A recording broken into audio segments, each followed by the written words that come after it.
Con puntualidad de relojería suiza vamos a comenzar, porque el señor Bermejo suele necesitar mucho espacio temporal para exponer todo lo que quiere decirnos. Y bueno, pues únicamente dar la bienvenida a esta casa, a este centro asturiano, que es la casa de todas las personas honestas que quieran venir. Y bueno, saludo a nuestro presidente, que está entre el pueblo, y bueno, algunos socios más. Los demás son muchas caras desconocidas para mí, también los socios por ahí. Bueno, en cualquier caso, lo dicho, bienvenidos al centro asturiano.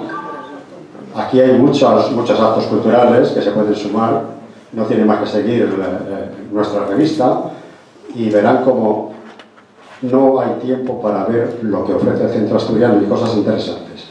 Entonces, esto no es baladí. Si quieren seguirnos, pueden venir a todos nuestros actos. Esto es un acto, estos actos son abiertos al público, y si son socios, pues mejor, porque claro, nosotros vivimos de los socios. Cuanto más, no se haga más que una vez socio, no hace falta que se hagan 2 veces. ¿De acuerdo? Bien, pues dicho esto, voy a hacer una breve semblanza sobre alguien que ustedes conocen seguramente también como yo, o mejor, pero bueno, habrá alguna persona que puede no estar en esa misma situación, y quiero hablar de don Leonardo Bermejo Sáenz. Yo le conozco desde hace algunos meses y hemos sido en algún tiempo de nuestras vidas compañeros en la empresa, no compañeros en la oficina, porque cada uno vivía en departamentos distintos, pero sí, en la misma empresa hemos estado algunos años. Él entró mucho más tarde que yo, porque para eso es mucho más joven que yo, pero bueno, allí estuvo también unos cuantos años, yo más que él. Pero claro, es que yo entré muy guaje, como decimos en Asturias. Y bueno, es ingeniero superior de telecomunicación por la Universidad Politécnica de Madrid. Trabajó 20 años, yo fueron 35 me parece, en el Centro I+D de Estadística, luego ITT, después Alcatel, en fin, bueno. Participó en proyectos relacionados con las redes y sistemas de telecomunicación. En 1989 se unió a Alcatel Coordination Center de Bruselas para participar en la definición de la red de banda ancha de Alcatel. En 1992 ingresó en la empresa pública que es Ingeniería de Sistemas para la Defensa de España, participando en la gestión del Plan Nacional de la Banda Ancha. En 1998, y en esa misma empresa, se unió al proyecto de la Red Conjunta de Telecomunicación de las Fuerzas Armadas Españolas. Por su aportación a la modernización de dicha red, le fue concedida la Medalla al Mérito Militar.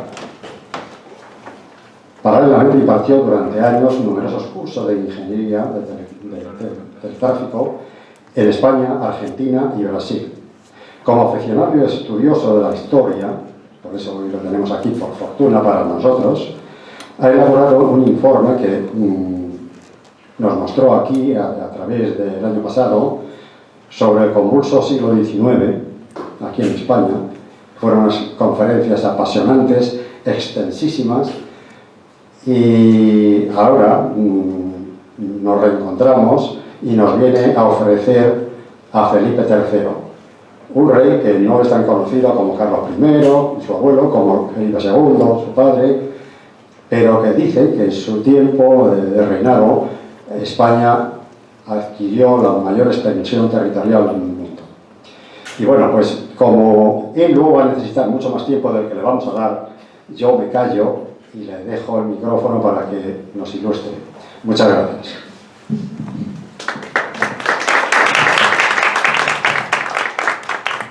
Gracias a ti, Andrés, que en esta casa siempre soy bien recibido. No puede ser de otra manera, no por mis méritos, sino porque después de 18 años yendo a veranear a Asturias, alguna vez teníamos que juntarnos, era inevitable.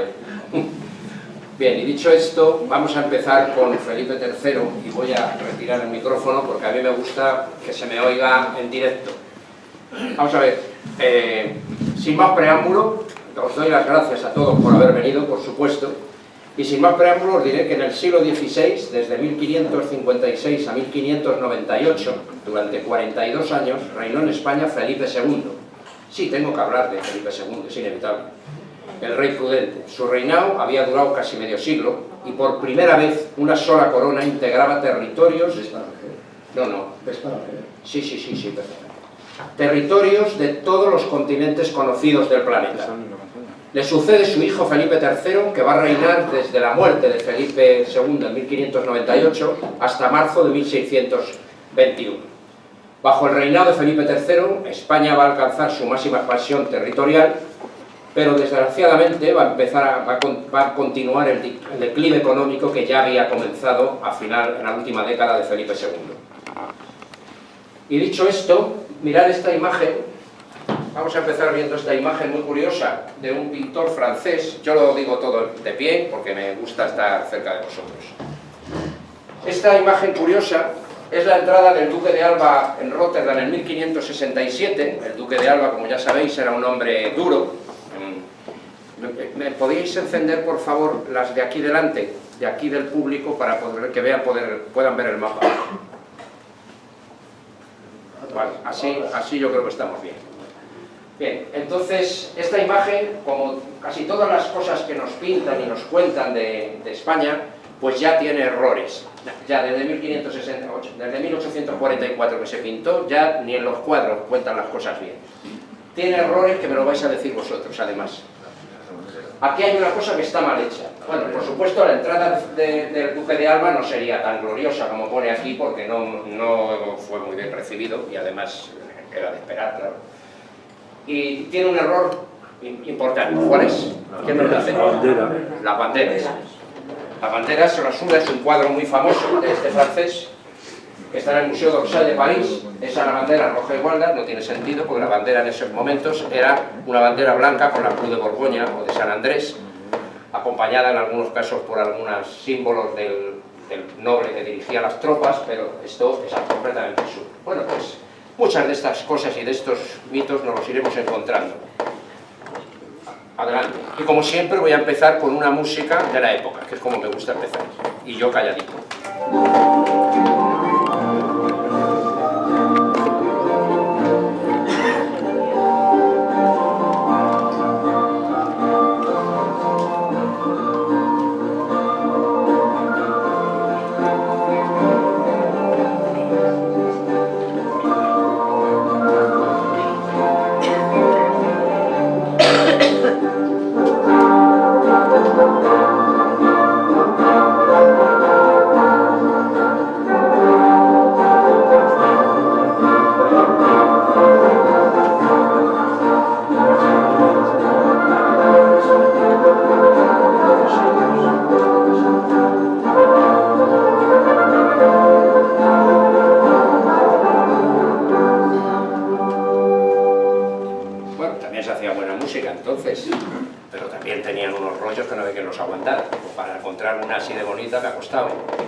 Bien, esa era la bandera de España, exactamente. Y este era el escudo, en ese momento, de la dinastía de los Austria, el escudo de Felipe II, que como veis tiene aquí la novedad del escudo de Portugal, porque Portugal había sido integrado a la monarquía hispánica durante el reinado de Felipe II. Y por tanto, este es el escudo con más cuarteles que ha llegado a tener la monarquía hispánica. Vale, adelante. ¿Cómo vamos a organizar la conferencia? Bueno, pues lo primero va a ser una introducción, como siempre. Esta vez nos apoyaremos en unos árboles genealógicos para conocer a los personajes y a algunos de los protagonistas de esta historia y de las anteriores y de las futuras. El segundo punto, vamos a ver la herencia que Felipe II le dejó a su hijo Felipe III, que no fue precisamente ninguna bicoca, era lo que hoy llamaríamos un hermoso marrón, ¿eh? Y así se lo dejó, sobre todo económicamente. Y por otra parte veremos también cómo fue la educación de Felipe III, que no fue precisamente una maravilla, para luego gobernar un reino tan extenso. En el punto 3 vamos a conocer, a ver o a recordar, algunos ya lo conoceréis, ese trayecto logístico a lo largo de toda Europa que se llamó el Camino Español, a través del cual nuestros tercios atravesaban media Europa, 1130 kilómetros, andando a toque de tambor y con el sonido de los pímpanos, atravesaban lo que vamos a ver luego en el mapa. Conoceremos lo que era un tercio y empezaremos a entrar en algunos detalles históricos de los movimientos de los tercios. En el punto 4 veremos el reinado de Felipe II, ya a lo mejor repito alguna cosa entre el punto 4 y el 3, es inevitable. Empezaremos a ver el declive del imperio, el cambio de gobierno y el valido real, que el favorito que Felipe III va a poner a su lado, porque no es capaz de manejarlo todo. Realmente luego veréis que había una organización gubernamental en todo esto que había sido organizada por Felipe II, pero Felipe II era un hombre de una capacidad de trabajo impresionante, pero no era el caso de su hijo. La expulsión de los moriscos, tenemos que ver, un hecho trascendental de la época de Felipe III, que ya se arrastraba desde hacía tiempo y que en este reinado se tomó la decisión definitiva de expulsarlos. Vamos a ver la política exterior. Felipe III y su valido pretendían una política pacifista, intentar firmar pactos con los territorios con los que había estado en guerra Felipe II, pero fue prácticamente imposible y acabaron teniéndose que embarcar en varias guerras. Veremos la caída del favorito, del duque de Lerma, y luego pues, los problemas de Cataluña y Portugal. Llamo la atención que ya empiezan los problemas de Cataluña, y no son precisamente totalmente diferentes a los actuales. Empiezan a parecerse, porque ya los reyes católicos tuvieron problemas. Bien, el final del reinado lo veremos en los últimos cuatro años, hasta su muerte en 1621, y ahí aparecerá una guerra europea, la guerra de los 30 años, que fue una guerra terrible, que algunos historiadores la consideran la primera guerra mundial realmente. Luego daremos una pincelada del siglo de oro, porque esto es una conferencia de historia y no de arte, pintura y literatura, pero hay que dar una pincelada y las conclusiones de siempre. Bien, pues vamos a entrar en los personajes de nuestra historia.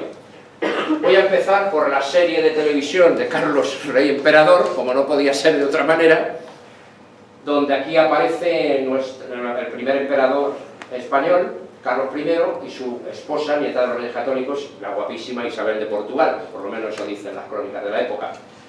Tienen 3 hijos, Juana de Austria, Felipe II y María de Austria.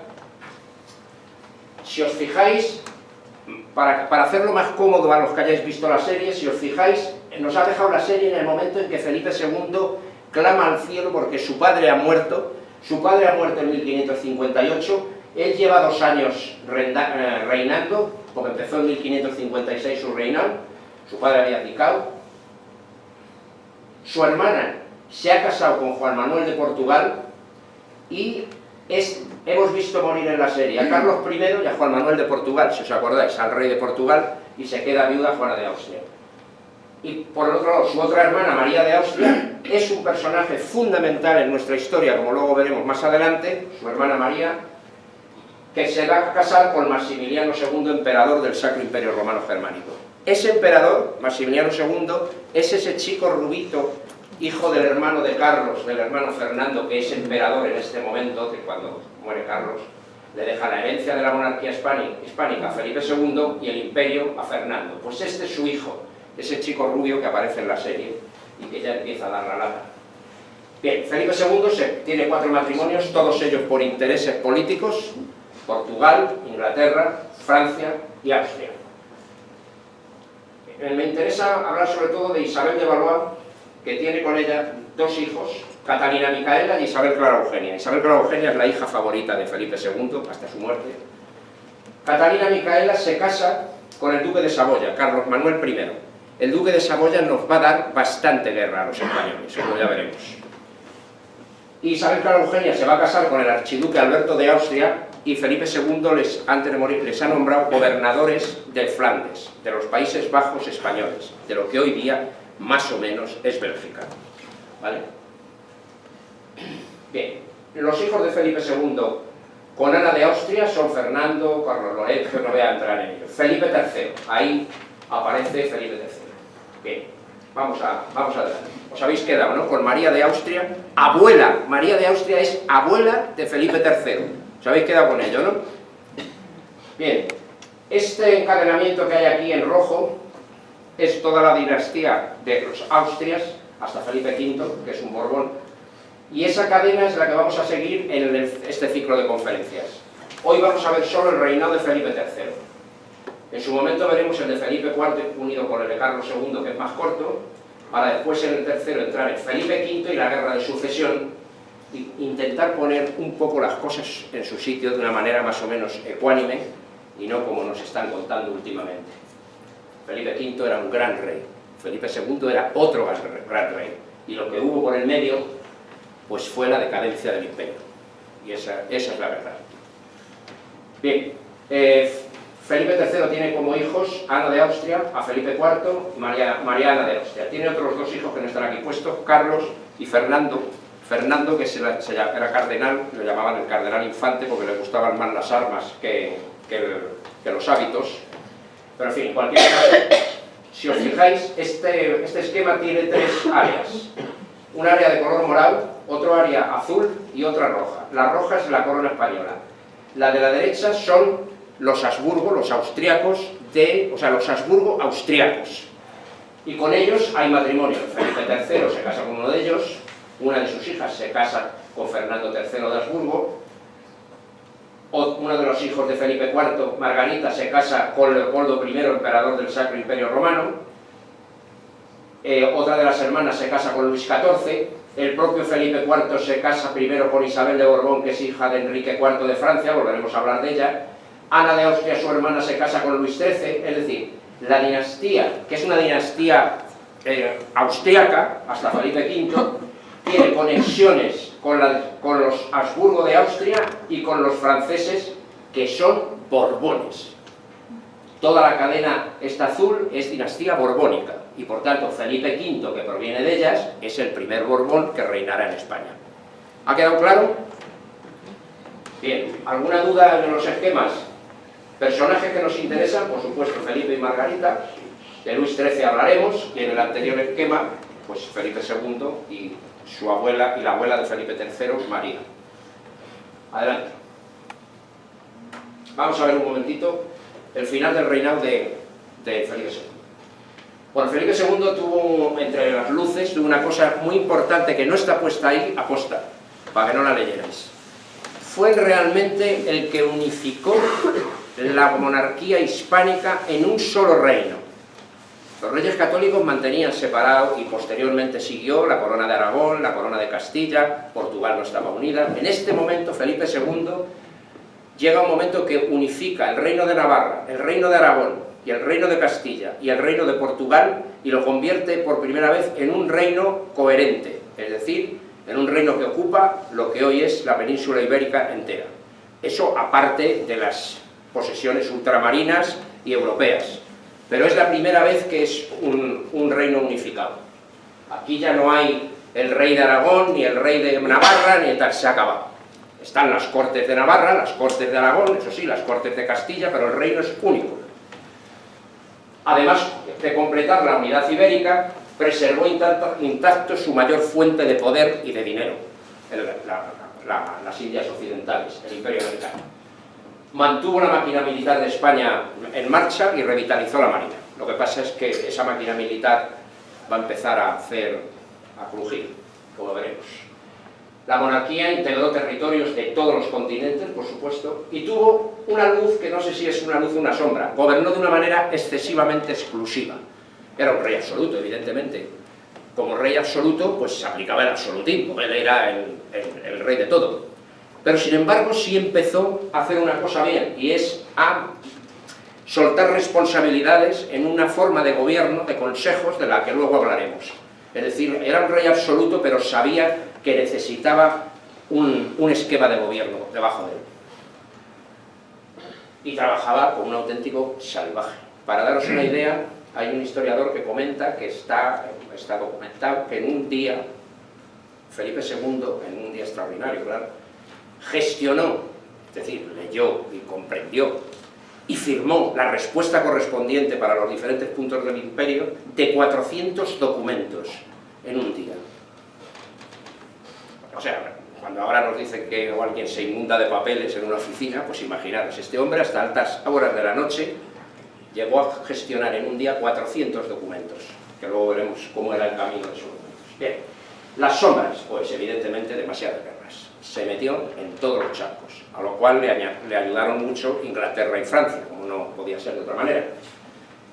Las guerras del Mediterráneo, pues, ahí está la batalla de Lepanto, y su lucha contra los turcos, los piratas berberiscos, etc. Los Países Bajos, Flandes fue horroroso para España, ya ves, fue el desastre económico. Inglaterra, como no, llegó a tener enfrente a la querida Isabel I de Inglaterra, nunca bien recordada en España, evidentemente, y Francia, que seguía, igual que el amigo Francisco I con Carlos I, pues seguía teniendo problemas con Enrique IV.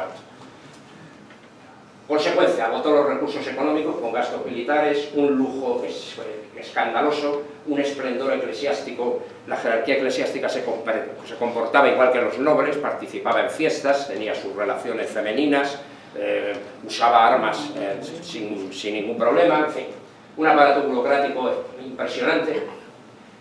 Y encima, en sus últimas décadas se producen tres desastres que no son precisamente la guerra, tres desastres internos, unas cosechas absolutamente desastrosas por sequías, por mala gestión de la agricultura, una epidemia de peste que barre la península de norte a sur y un aumento de impuestos con una aparición de un nuevo impuesto, el impuesto de los millones, que es por primera vez un impuesto indirecto sobre los productos de consumo de primera necesidad. Es decir, era un impuesto indirecto sobre el vino, el vinagre, el aceite, las lámparas de sebo, que es lo que usaba la gente, el jabón, el azúcar, lo cual trajo como consecuencia un empobrecimiento considerable, sobre todo de Castilla, porque los demás reinos, los impuestos que pagaban, ya hablaremos de ellos, pero en Castilla fue desastroso. Realmente su poder se sustentaba en la tierra, en la agricultura castellana, que eran los que más pagaban impuestos, y en la minería americana, en la plata de Potosí de Perú y algunas otras minas. Ahí estaba su poder económico. Adelante. Excesiva protección del príncipe Felipe, efectivamente. Felipe II tenía un miedo cerval a que su hijo fuera mal aconsejado y tal, y se pasó de consejo. Nombró, sin embargo, a un hombre inteligente, a un canónigo de Toledo, García de Loaiza y Girón, que hubiera podido educar al príncipe correctamente desde el punto de vista intelectual, pero Felipe II es que no dejaba que entraran en las habitaciones ningún joven de la edad de su hijo, con lo cual se convirtió en un joven abúlico, indolente, no delegó en él nunca ningún trabajo y perdió todo interés por los asuntos de gobierno, que fue recuperando poco a poco luego en su mandato. Pero fue una educación espantosa. Y encima Felipe II decía antes de morir: ay, don Cristóbal, estaba hablando con Cristóbal de Moura, que era uno de sus principales consejeros, ay, don Cristóbal, que me temo que le han de gobernar, Dios que me ha concedido tantos estados, me niega un hijo capaz de gobernar. Bueno, eso de la incapacidad se la había también provocado él, pero en fin, así era la cosa. Bien, en el mes de junio de 1598, Felipe II, la gota que tiene, le tiene absolutamente manchacado, pero quiere trasladarse al Escorial para morir allí, cuando los médicos, y sobre todo su confesor, le dice que es una cosa gravísima. Finalmente, el 30 de junio, sobre una silla basculante que le ha diseñado su secretario Jean Lermite, pues sale una comitiva espectral, pues un historiador sale del Alcázar de Madrid camino del Escorial. Tardaron 6 días en llegar al Escorial, por el estado en que se encontraba el rey, que normalmente se tardaba 2 o una cosa así, 6 días, y al final llegó al Escorial en un estado lamentable, con gangrena en las piernas, y en la cama, a punto de morir, pidió el crucifijo de su padre, de Carlos I, con el que había muerto Carlos I, y que le robó una serie de cuadros, de pinturas alrededor de su lecho. ¿Y sabéis la que se puso a los pies de la cama? Para estarla viendo desde la cama. Es increíble. El jardín de las delicias del Bosco. Eso fue lo que se puso al pie de la cama.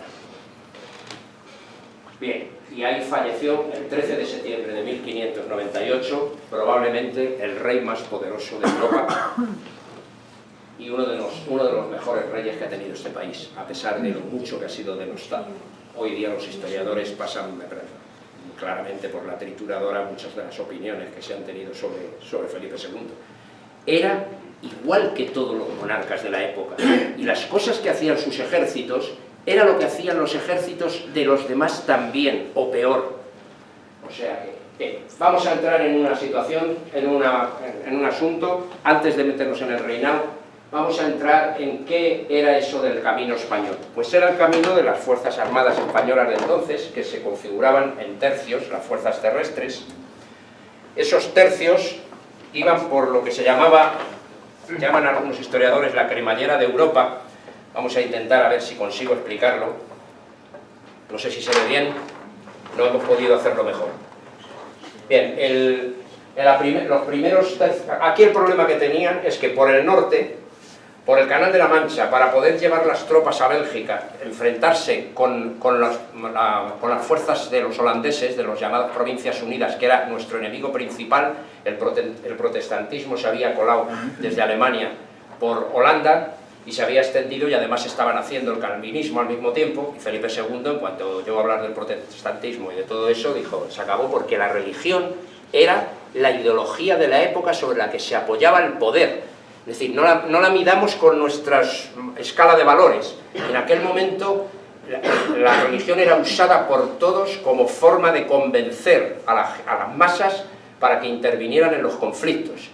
Entonces la religión se convertía en la punta de flecha de las tropas. Bien, entonces por el Canal de la Mancha los barcos tenían tres dificultades. La primera, las tormentas continuas que había; la segunda, los barcos ingleses; y la tercera, los franceses. Y por si fuera poco, con el tiempo Holanda llegó a tener una flota impresionante, y lo mismo. Y entonces al duque de Alba se le ocurrió que para frenar la rebelión flamenca que se ha producido en parte de Bélgica, lo que era Bélgica y Holanda, era una rebelión protestante, en donde se quemaron iglesias, se destruyeron imágenes, se hizo de todo. Es decir, parece que el duque de Alba llegó allí y se puso a dar a diestro y siniestro porque sí. No, es que se habían producido unas alteraciones terribles. Entonces Felipe II le mandó, y lo que hizo fue diseñar, apoyándose en los caminos de los comerciantes europeos, diseñar un trayecto que arrancaba de Génova, pasaba los Alpes occidentales por Saboya, por el Ducado de Saboya, es este camino verde, entraba en el Franco Condado, lo que es ahora el Ducado de Borgoña, entraba en la Lorena, Alsacia, Luxemburgo, la ciudad de Namur y Bruselas, y desde aquí se trasladaban, una vez que descansaban, al combate. ¿Vale? Ese trayecto son entre Milán y Génova, no me sé la cantidad, pero desde Milán, que está aquí, o sea, aproximadamente a esta altura, hasta Bélgica hay cerca de 1200 kilómetros. Esos hombres iban andando, solamente iban a caballo los maestres de campo, iban andando al sonido del tambor y de los pífanos. Eso y de los pífanos. Y así recorrían todo este trayecto. Pero ese trayecto lo hicimos pocas veces. El duque de Alba fue el primero, y de esa manera se iba uniendo. Los barcos llegaban evidentemente desde Cartagena, Valencia y Barcelona, aquí, y otros tercios llegaban desde Nápoles y Sicilia. En Génova se concentraban y salían adelante. El duque de Alba fue con 10.000 hombres en 1567 para atacar a la rebelión flamenca, y así lo hizo. ¿Vale? Y ese es el primer camino. Adelante. Ese cuadro que habéis visto, que es un cuadro muy bonito, tiene un defecto. También Augusto Ferrer Dalmau es un pintor actual que a mí me encanta. Tiene un defecto fundamental, y es que se vea a una campesina belga o tal, y un niño como dándoles de comer al maestre de campo de los tercios. Evidentemente no éramos así de bien recibidos, por supuesto. Todo el mundo, por los que pasábamos que eran aliados, sí, pero los que no eran aliados siempre estaban muy mosqueados. Y fijaros lo que eran para las tropas españolas el tener esta línea de triangulitos. Es la frontera de Francia, que era un enemigo, con lo cual hay momentos en que pasan tangencialmente por ella, Concretamente, aquí hay un punto, el monte Cenís, están casi pegados, que es por donde el duque de Alba ha mandado 300 zapadores, antes de arrancar manda 300 zapadores a que abran el camino y lo preparen por encima de ese monte, por un desfiladero, para poder entrar, por un desfiladero, por un collar, para poder subir a Saboya. Bien, los tercios no eran solo españoles, solamente aproximadamente el 20%, pero eran las tropas con más experiencia, llevaban casi 80 años de guerras. Y ese camino español va a durar aproximadamente 70 años, ya hablaremos de su final. Un tercio estaba formado aproximadamente por 3.000 hombres, eran 3 unidades, cada una con 4 compañías. Cada compañía eran 1.000 hombres, luego 3.000, de ahí la palabra tercio. Y estaban formadas por un capitán, un paje, un alférez, un sargento, un furriel, 10 cabos, total, unos 250, 300 hombres. El alférez tenía una obligación muy curiosa, que por eso os la cuento. Con una pica de esas altas tenía que tener la bandera del tercio, de su tercio, y en una mano, y en la otra la espada. Es decir, que aunque mantenía la bandera tenía que seguir luchando. Con lo cual el alférez lo tenía crudo. Bien, eso como curiosidad. Adelante. La ruta principal era lo que os he dicho yo antes, Génova, el Milanesao, que es la zona de Milán, la Lombardía, paso por Saboya, Montecenís, Franco Condado, Lorena, Luxemburgo, el Obispado de Lieja, Namur y Bruselas. Adelante. Desde 1600 a 1609, Felipe III continúa las guerras que su padre ha dejado pendientes, como la de las Provincias Unidas, que están ahí puestos sus nombres, al final acabaron llamándose Holanda. Y en 1604 se desencadena ¿cómo se dice? Una cometida, bueno, ¿cuál es la palabra? Asedio. No, un asedio no, un ataque, una incursión del ejército de Ambrosio de Espínola, una vez me fallan a mí las palabras, de Ambrosio de Espínola, que es nuestro mejor militar, nuestro mejor general, y llega hasta la ciudad de Ostende, que es costera, como sabéis, hoy día es una ciudad de veraneo de Bélgica, y la ocupa, porque por si acaso algún barco es capaz de llegar hasta allí, me imagino, pero fue un éxito considerable, porque además entorpecía constantemente a los barcos holandeses, y en 1609 se produce un hecho fundamental. Por fin Felipe III consigue firmar una paz, que es lo que él quería, y lo que firma es una tregua con los holandeses de 12 años, pero una tregua curiosa, porque se les permite seguir combatiendo con España y con Portugal en las Indias occidentales y orientales. Es decir, la tregua es aquí en Europa, por ahí nos seguimos viendo las caras. Eso, son paces de estas curiosas, pero bueno, así fue, y nos hicieron mucho daño, porque aprovecharon esa tregua los holandeses para ampliar su marina, su flota, su todo. Sí, Santiago. No, que los tercios es solamente un grupo de hombres organizado así, o es una forma de guerra. No, es un grupo de hombres organizados. Es lo que ahora mismo, un tercio venía a ser lo que ahora es un regimiento. O sea, unos 3 batallones, cada uno de ellos, cada 4 compañías. Ahora un batallón son 3 compañías.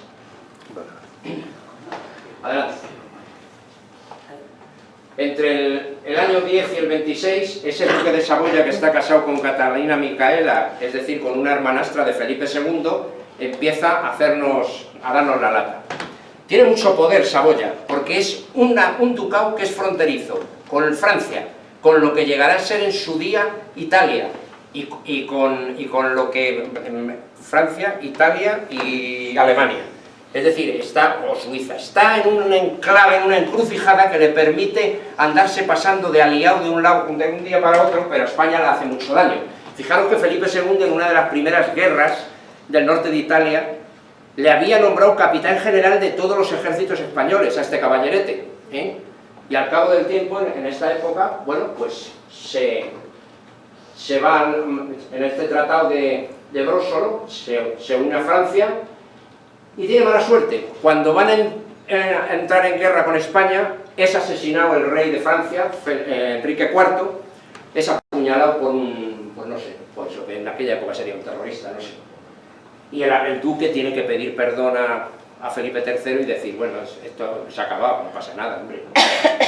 En el año 1622, otra vez se alía con Francia, en la guerra de los 30 años ya, la guerra de los 30 años ha empezado en el 18, se alía otra vez y obliga a usar las rutas, otra ruta, Es decir, nos acaba de hacer polvo el camino español, y los españoles, en lugar de usar esta ruta verde que hay aquí, o estas otras rojas que están próximas a la verde, y de las cuales no he hablado porque no quiero meteros en más líos, pues tienen que buscar el camino, como todo esto se lo han cortado, tienen que buscar el camino por lo que se llama el Valle de la Valtellina. Entonces nuestras tropas arrancan de Milán, entran por el Valle de la Valtellina,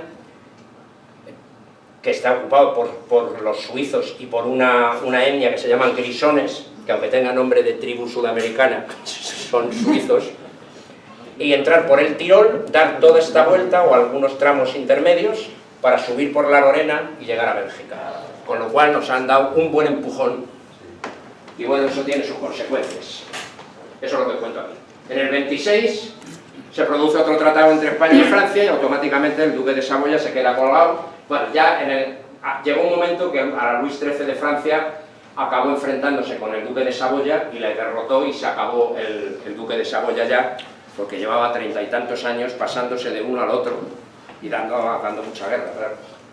Ahí los tercios tuvieron un papel fundamental, porque tenían que estar, las rutas por los otros caminos tenían que negociarlas, pagar en ducados de oro. O sea, aquello era un calvario, y en algunos sitios combatir y luego seguir la ruta. O sea, era un camino lleno de espinas. Bueno, voy a correr un poquito, ¿eh? Entramos en Felipe III. Los Austrias menores van a vivir un imparable declive económico del imperio, fundamentalmente. Hay demasiados problemas y conflictos próximos, como Cataluña, Portugal, que ya andan enredando, los peores más lejanos, Flandes y Italia, como ya hemos visto. El ambiente corte, además, en medio de ese conflicto, esos líos, el ambiente de la corte en Madrid es un auténtico disparate. Es decir, fiestas, saraos, toros, sin parar. O sea, es algo terrible. Había unos coetáneos, el capitán Alonso de Contreras y el duque de Estrada, que escribieron en la propia época esa, escribieron lo que pasaba en la corte, y decían que era una sociedad de demonios que vivían en medio de los 7 pecados capitales, y sin embargo eran creyentes, y solamente se convertían en virtuosos penitentes y en arrepentidos cuando aparecía pues alguna cosa religiosa que les impresionaba, y entonces automáticamente durante un tiempo se volvían absolutamente ascetas, y una cosa increíble. Bueno, pues así funcionaban, así es como funcionaban las cosas.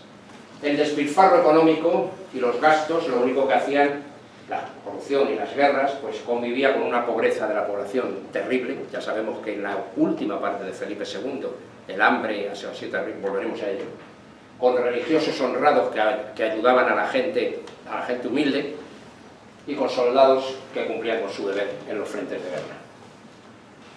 Solamente 2 objetivos se mantenían con respecto al reinado de Felipe II.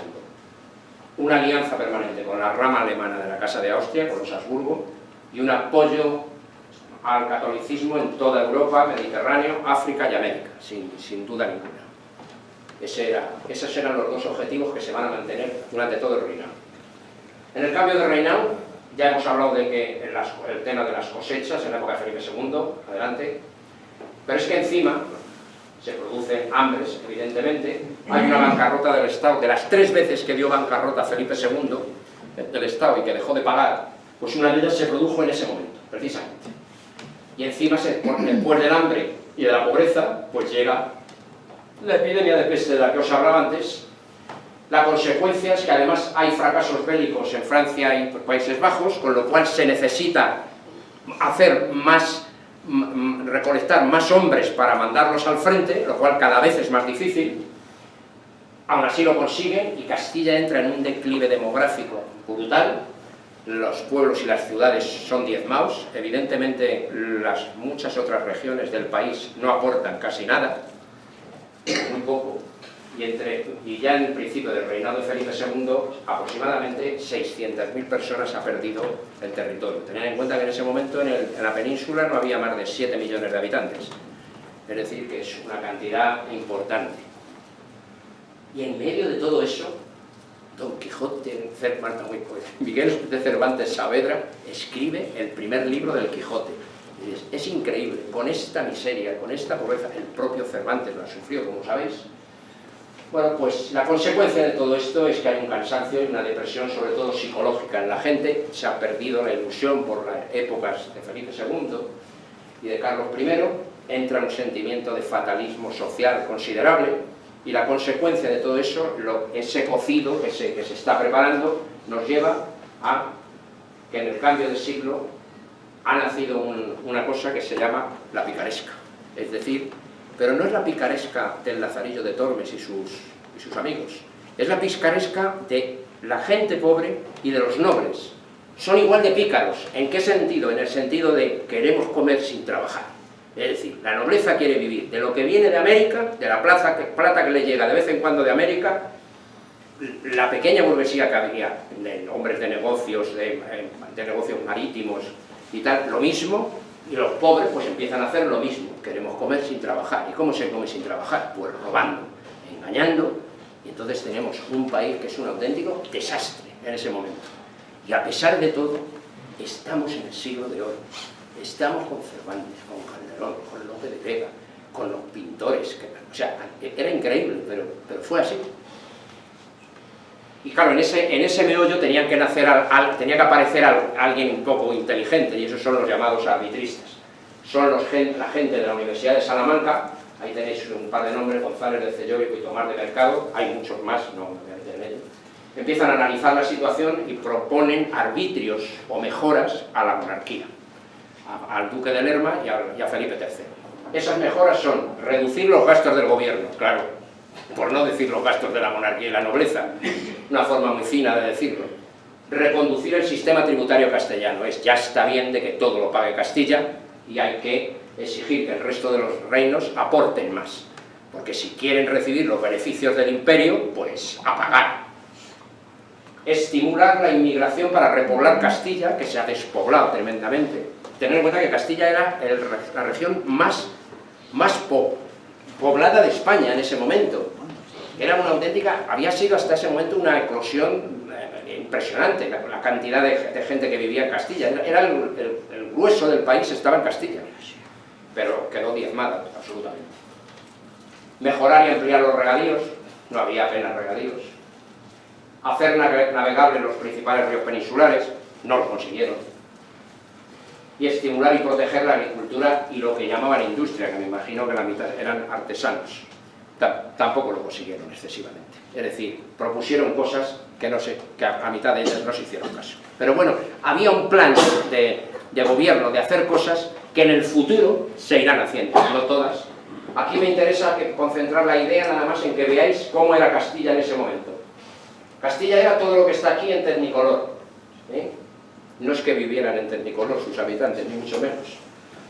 El reino de Portugal está aquí, el reino de Navarra aquí, las Vascongadas son de Castilla, pero con un régimen foral propio. La corona de Aragón es Valencia, Aragón y Cataluña. Navarra está incorporada, pero sigue teniendo sus cortes. Aragón también tiene sus cortes. Galicia, toda Galicia está representada por la ciudad de Zamora en las cortes. Extremadura está representada por la ciudad de Salamanca en las cortes. Y las Canarias están incluidas en Castilla. Es decir, esas 18 ciudades que hay ahí son uno de los estamentos que forman las cortes de Castilla en ese momento, que eran las ciudades, el clero y la nobleza. Eso eran las cortes de esa época, es decir, un parlamento estamental, digamos. No existía un parlamento de diputados, ni mucho menos. Bien. Y este caballero, Francisco de Rojas, Sandoval y Rojas, el marqués de Denia, sí, de la Denia que todos conocemos, que ocupaba una extensión bastante considerable, pero no era un hombre económicamente potente, y cuando el príncipe era un chico joven, se unió a él, se iba con él de juergas, era un jugador de naipes igual que Felipe III, le daba dinero, con lo cual el Felipe, cuando llegó a rey, tenía una deuda importante con su amigo el marqués de Denia. Bueno, finalmente la amistad llegó a tal extremo que se acabó convirtiendo en el favorito. Hombres expertos, en el momento que murió Felipe II, hombres expertos son sustituidos por adictos al valido, dos de ellos, Rodrigo Calderón y Pedro Franqueza. acabarán corrompiendo el tema económico a una corrupción considerable, pero no os preocupéis, porque a todos ellos se los van a cargar. Es cuestión de tiempo. Venga. Actuaciones de Lerma. Supresión de la Junta de Noche que había creado Felipe II para ayudar a su hijo. Suprimida. Preceptor de Felipe III, García de Loaysa, invitado a residir en sus diócesis y sustituido por el tío del Valido. Perdona, ¿se puede quitar ya el camino español? Sí, sí, perdona. Es que no se ve. ¿Te molesta ahora? ¿Lo veis desde ahí? Bien. Cristóbal de Moura, que era un hombre competentísimo, apartado parcialmente de sus tareas, pero como Lerma no es tonta, no es tonto, pues entonces le mantienen en los consejos de Estado de Guerra de Portugal. Luego hablaremos de los consejos. ¿Por qué? Porque son 3 sitios conflictivos y tiene un hombre muy competente ya en ellos metido y ahí le deja. Ahora, todos los demás cargos se los quita. De Portugal es incluso el virrey, Cristóbal de Moura. El presidente del Consejo de Castilla, reemplazado por el consuegro del Valido, nombra grande de España a su cuñado, cardenal a su sobrino y virrey de Valencia a su hermano don Juan. El Valido y su hijo asumen la encomienda mayor de Castilla, la de la Orden de Santiago y la de Calatrava, que en ese momento eran 3 órdenes militares que tenían un poder. Quiero decir que, bueno, tampoco los españoles nos tenemos que asustar de lo que pasa ahora. Fijaros que este caballero también hacía sus pinitos. ¿No es? Bueno, vamos a ir a los consejos de gobierno. Los consejos de gobierno durante el siglo XVI y XVII. Esta estructura estaba creada por Felipe II y se mantuvo. No quedaba más remedio que mantenerla, aunque empezó a chirriar un poco. El Consejo de Estado, que era el principal, convocado por el rey, era el más poderoso. Tenía bajo su trabajo la política interior y la jurisdicción exclusiva de la política exterior, es decir, de las posesiones europeas de toda Europa. Porque el Consejo de Indias estaba aparte. De él colgaban dos consejos fundamentales, 2 consejos supremos también, el de guerra, que solamente lo que hacía era ejecutar las decisiones del Consejo de Estado, que era el único que tomaba decisiones de conflictos armados. Es decir, que lo que hace es proveer las cosas, el material, los soldados y tal, que se necesitan. El Consejo de Hacienda es el que va a administrar los ingresos y gastos de la corona y por tanto es directamente pegado al Consejo de Estado. Bien, del Consejo de Estado hay otra serie de consejos supremos. El de Castilla, que se encarga solo de asuntos internos. El de Indias trata toda la política colonial. Claro, la distancia hace que no quede más remedio que a este Consejo de Indias darle un poder legislativo, financiero, judicial, de todo tipo. El Consejo de Aragón va a tratar asuntos de Aragón, Cataluña y Valencia. El de la Inquisición, solo asuntos administrativos de la Inquisición, porque a estas alturas ya las decisiones de las actuaciones de la Inquisición son tomadas también por el Consejo de Estado. Este Consejo solamente trata temas administrativos. El de Italia, Flandes y Portugal pues se van a encargar de asuntos cotidianos de la administración. ¿Por qué? Porque son política exterior, digamos, aunque en el caso de Portugal no debía ser así, pero bueno. Pero todas sus decisiones se toman aquí, en el Consejo de Estado. Lo cual os da idea de la importancia que tenía el Consejo de Estado en ese momento. Pero la organización, a pesar de todo, no era perfecta. Y el motivo por el que no era perfecto era por las distancias, el retraso y la vaguería increíble de tanto del rey como del valido. Y ahora veis. De un sitio del imperio llegaban consultas y documentos con cosas que había que decidir. Y llegaban a Madrid, eran analizadas por los secretarios de los consejos, se los pasaban a los consejeros lo estudiaban, hacían sus conclusiones. Esto podía llevar poco tiempo. Se lo pasaban al rey o al valido, según me imagino que lo que consideraban oportuno, y ahí empezaba el retraso. Las respuestas a esto ni se saben. Con lo cual eso traía como consecuencia que los virreyes de los diferentes sitios de Europa que habían sido nombrados, en algunos momentos tenían que tomar decisiones, sobre todo de tipo militar, directamente sin esperarse a la respuesta, evidentemente. Esa transmisión de decisiones se alargaba por las distancias y por las dificultades, como podéis imaginar, de los caminos, y la ralentización funcional de todo el sistema de los consejos era brutal. Con lo cual, visto como organización, estaba muy bien, pero tenía muchos problemas. El duque de Lerma tampoco era estúpido, se daba cuenta de que todo se ralentizaba demasiado, exigió reuniones semanales, reorganización, metió a algunos nobles que conocían muy bien el exterior del imperio hispánico, el duque de Alba, el duque del Infantado, el condestable de Castilla. Aún así, mantuvo expertos como Juan de Idiáquez y el conde de Chinchón, que venían de la época de Felipe II, no los tocó en sus puestos y les exigió más trabajo, y delegación de la coordinación de los consejos en él mismo. Yo coordino los consejos, pero claro, con esta indolencia de los dos, pues de 739 consejos que se celebraron en 18 años, solamente asistió a 22 sesiones el duque de Lerma, con lo cual el problema se siguió manteniendo. Lerma creó entonces una junta reducida para poder, porque los consejos encima es que eran una multitud de gente, o sea, era imposible tomar decisiones rápidas, y finalmente creó una junta que el conde duque de Olivares, luego con Felipe IV haría lo mismo, fueron creando juntas pequeñas para tomar decisiones rápidas y tirar para adelante, porque lo de los consejos era una especie de elefante, y de un elefante pues pasaron a una rana, para que saltara rápido y se hicieran las cosas rápido. La política fiscal era muy divertida. Lerma intenta unificar todas las contribuciones fiscales para descargar a Castilla, y ya os podéis imaginar que cuando se le pide dinero a todos los demás reinos, pues la misión es imposible. En 1599, de todas maneras, Cataluña dio un servicio de 1.100.000 ducados de oro y Valencia 400.000 ducados. Sí, está muy bien, pero el problema es que se tuvieron que reinvertir en ambas regiones en cohechos y mercedes, en pagar a gente a la que se le debía dinero, o aunque a uno había que ascenderle algo y había que pagarle más. Consecuencia, ese dinero no cayó en los gastos en los que tenía que haber caído, sino que se revirtió otra vez a las dos regiones. Intento de plantar el impuesto de los millones que sufría Castilla en Vizcaya, imposible. Un rechazo absoluto de la nobleza, de la pequeña nobleza que había.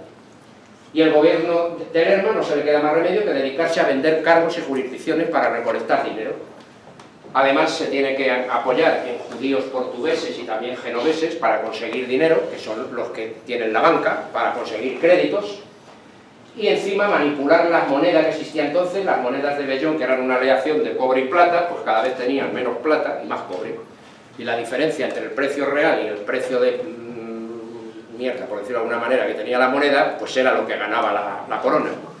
Es decir, en una palabra, era lo que se podía calificar como una inflación subyacente. Bien, ahí tenéis una moneda de la época de Felipe III, los 4 reales de vellón, una moneda preciosa, pero bueno, aparte de bonita, valía cada día menos. Vamos. Hombre, ¿cómo no podía faltar? Resulta que Felipe II había dejado concertados 2 matrimonios. El de Isabel Clara Eugenia, su hija favorita, con el archiduque Alberto de Austria, que van a gobernar los Países Bajos españoles, es decir, lo que ahora conocemos por Bélgica. Cuando yo diga Países Bajos españoles me refiero a Bélgica, porque lo miréis territorialmente, aunque no coincide exactamente, pero bueno. Y el otro matrimonio importante, claro, Felipe III, su propio hijo, y Margarita de Austria, que se casarán con 20 y 14 años respectivamente. Felipe III no tuvo más que una mujer, Margarita. Para esas bodas, Felipe III pidió a las Cortes 300 millones de ducados. No se nos olvide que los ducados eran ducados de oro. Es decir, la moneda quiere decir que su valor era muy por encima de lo que hoy llamamos euro. O sea, no era ninguna broma. Se celebran en Valencia con un lujo absolutamente fastuoso, bueno, sin tener ninguna precaución con sus súbditos. Eso por una parte de las bodas. Por otra, el rey y la reina van a tener 8 hijos, me interesa ya irlo diciendo, porque solo he adelantado, que solo superaron 5 la infancia. Los 5 son Ana de Austria, que será esposa de Luis XIII, como hemos visto antes en los esquemas, Felipe IV, María Ana, que será emperatriz del Sacro Imperio, casándose con Fernando III, Carlos, y Fernando, conocido como el cardenal infante, del que antes os era una pincelada. Bueno, las bodas, pues se gastaron millares de ducados en arcos de triunfo, danzas, festines, toros, saraos. Bueno, en Valencia estaban alucinados, nunca habían visto nada igual. y bueno, parecía que estábamos en el país más rico del mundo. Pues es curioso, entre el viaje a Valencia y el viaje que luego hicieron a Denia desde Valencia, el caballero duque de Lerma y la corte se gastaron íntegramente los 300 millones de ducados. Vale, pues a pesar de haberse los gastado, Barcelona, como ve que los demás les han tratado tan bien en Valencia y en Denia y tal, pues le da envidia y los invita a Barcelona. Y en Barcelona, pues otra vez lo mismo, se gastan una fortuna. En Cataluña, 1 millón de ducados. En Aragón, 100.000... Ah, no, esto es así, sí, ese es el gasto, perdón. En Aragón, 100.000 ducados, porque a Zaragoza le pasa lo mismo, que como en Barcelona han hecho eso, pues ellos también quieren recibir a los reyes, más festejo, más gasto. Más a todo esto, nuestros hombres de los tercios, dejándose la vida. No se nos olvide siempre el paralelismo. Es un desprecio absoluto por la población. Pero es que estamos en otro mundo. No se trata a la población así, de distinta manera en otros sitios. Es que no éramos subciudadanos, éramos súbditos, vasallos, no éramos nadie. Entonces, esto no es nada raro. Si estuviéramos hablando de la historia de Francia, estaríamos en la misma situación.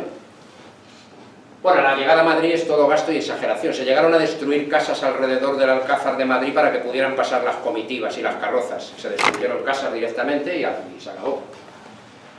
Bueno, esa llegada fue en esta época, el 21 de enero al 10 de octubre, se habían gastado 1 millón de ducados, y lo malo es que entonces no se tenían ni noticias de la flota de Indias, con lo cual estábamos a 2 velas.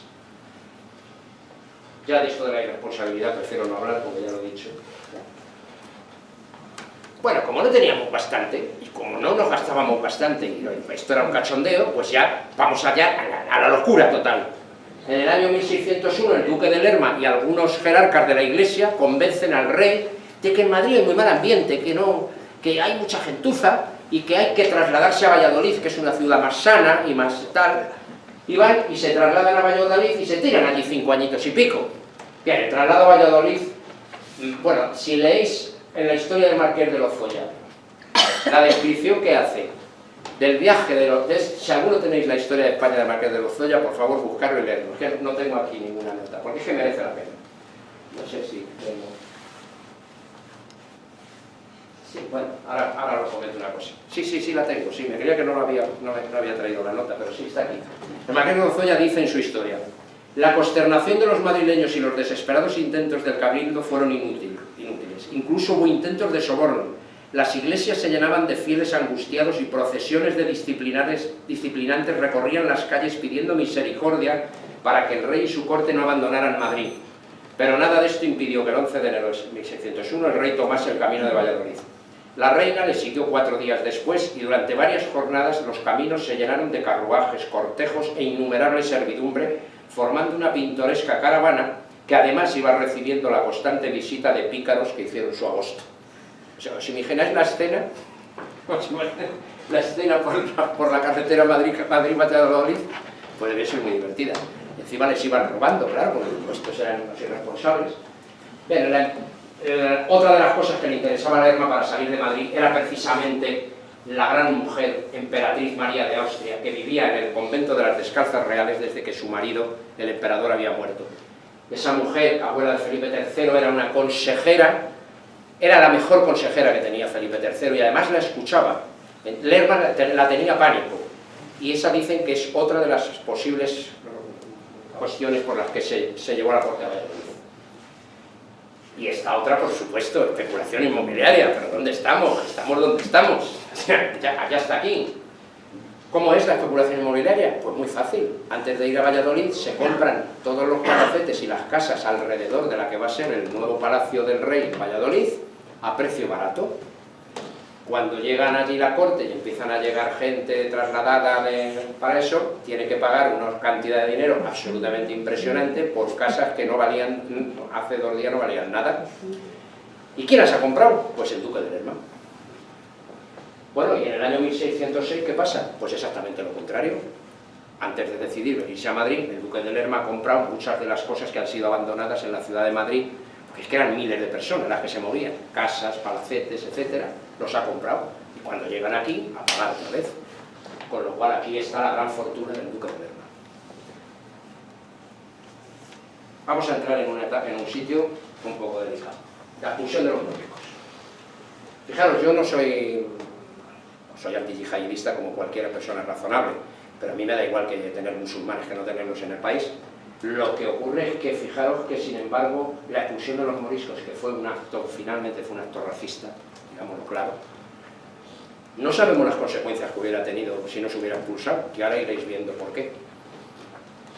Eran españoles, señores, llevaban 7 siglos aquí, o 8 siglos. Eran descendientes de los árabes que no se habían ido en la toma de Granada y que los reyes católicos habían permitido vivir aquí.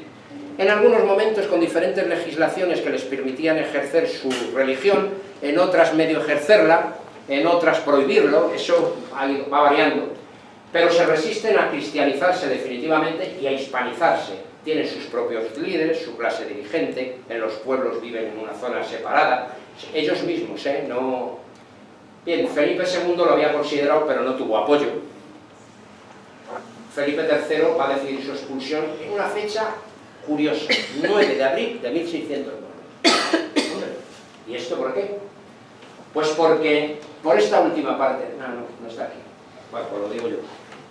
¿Por qué? Porque ese mismo día está firmando la tregua de los 12 años con los holandeses, lo cual a los generales, virreyes y gente acostumbrada al Imperio Español, esa tregua no le gusta nada porque no se fían de los holandeses, montan en cólera, protestan enormemente y tal, y entonces Felipe III y el duque de Lerma, que no son tontos, dicen, pues el mismo día firmamos la expulsión de los moriscos, y además lo vendemos como un éxito. Claro, teniendo en cuenta la historia que venía de atrás de Felipe II, para aquella gente, pues sí, tenía un cierto aspecto de éxito. Bueno, y eso atemperó las protestas de la tregua de los 12 años, el que se firmaron simultáneamente. Se había producido problemas de integración religiosa, de enfrentamientos raciales, claramente. Había, por otra parte, aspectos económicos que van a ser, además se va a volver contra ellos. La tecnología de los moriscos en el tema de la agricultura era el fundamento de la agricultura de Valencia y de Aragón. Por eso los nobles de esas tierras los protegieron hasta el último momento. La seguridad nacional, ese aspecto también era un aspecto delicado, porque en algunas partes de España la población morisca crecía a mucho más ritmo que los castellanos, aragoneses y Valencia, porque es que perdíamos gente y además teníamos una costumbre, y era que el primogénito de una familia, al que tenía algo de dinero, el primogénito se lo llevaba todo. Y los otros hijos se iban, uno o eclesiástico, o lo mandaban a la guerra, de soldado, etcétera, con lo cual había un menor número de nacimientos, lo cual pues hacía que en algunos sitios la población morisca, es decir, la religión musulmana, empezara a estar por encima de los cristianos, y eso empezaba a levantar ampollas porque les daba miedo que se produjera un cambio. Y recuperar, bueno, esto lo de recuperar lo que he dicho antes, la popularidad perdida por la tregua. En 1607 Juan de Ibiáñez y otros mantenían una política de que enseñar, convertir, pero una mayoría de moriscos continuaba con sus costumbres, a pesar de haberse bautizado cristianos, continuaba con sus costumbres maometanas. La nobleza de Aragón y Valencia los protegía, como ya os he dicho, incluso decían que es que el celo religioso católico era excesivo y podía destruir la convivencia, en fin, sí. En 1608 las opiniones empiezan a cambiar y influye la demografía. En Aragón el 20% es población morisca, en Valencia el 33%. En la franja Zaragoza-Alicante hay 200.000 moriscos frente a 600.000 cristianos. La cosa empezó a ponerse seria ya en 1608 y se empiezan los preparativos para la expulsión. Se concentran en Valencia galeras del Mediterráneo y del Atlántico, escuadrones navales se acantonan en los Alfaques, en Denia y en Alicante, y 3/3 de Italia se traen desde Nápoles y ocupan el norte y el sur de la ciudad de Valencia, con lo cual tienen copada toda la costa para empezar a acoger a los moriscos y llevárselos. El virrey de Valencia es el primero que arranca con el decreto y ordena aplicar la expulsión. El arzobispo Juan de Ribera llega a decir que es uno de los mayores promotores de la expulsión llega a decir que, hombre, que se intente a los niños moriscos que no los eche, que los reduzcan a la esclavitud por el bien de sus almas. Que curiosamente, Juan de Rivera había sido antes uno de los defensores de que no se expulsaran. Eso es lo curioso. Pero no se sabe en qué momento cambió de actitud y llegó a estos extremos. Bueno, las autoridades consienten una última afrenta a los moriscos españoles. Les obligan a pagar su destino al norte de África, a que con sus dineros se paguen el viaje. 32.000 moriscos en el 9 son expulsados en 20 días en Valencia. Es una auténtica caravana por los caminos. Vamos. Los nobles ayudan a sus antiguos vasallos. El duque de Gandía llega a acompañarlos a la costa de Denia. Muchos van sufriendo por el camino robos, maltratos, incluso algunos moriscos se levantan en armas, se produce un choque, que no lo he metido en la conferencia, un choque armado importante. Las cifras de la expulsión son tremendas, aquí las tenéis, Valencia, Aragón, Cataluña, Castilla, en fin, no voy a pormenorizarlo. Esta es precisamente una pintura en la ciudad de Denia, que está el castillo de Denia, y bueno, los barcos, aquí como veis en la costa, y van llevando a los moriscos. La expulsión duró 5 años y pico. Vídeo. ¿Cómo vamos? Fatal. No sé, fatal, pero ¿qué quieres generar? Vídeo. Expande. A la derecha.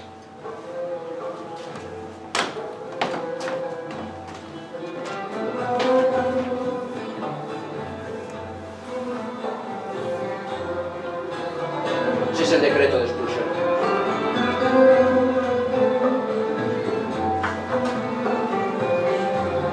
Esta es una pintura de un valenciano sobre la expulsión. Vais a ver un trozo de la película que se llama Expulsión, cuando me callo, que va a hablar.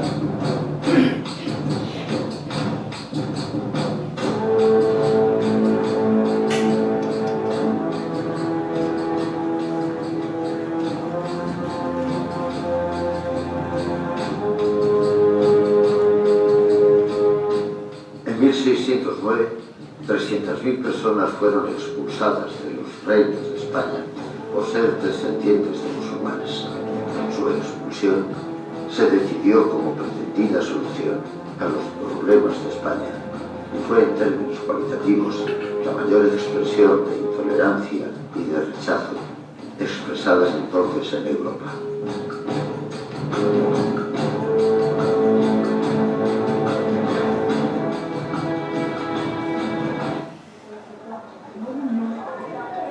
Esta es la película Expulsión, que no ha sido muy famosa, pero bueno. ¡Atended! ¡Atended! ¡Atended todo el mundo! ¡Orden! ¡Atended, gente de Monací!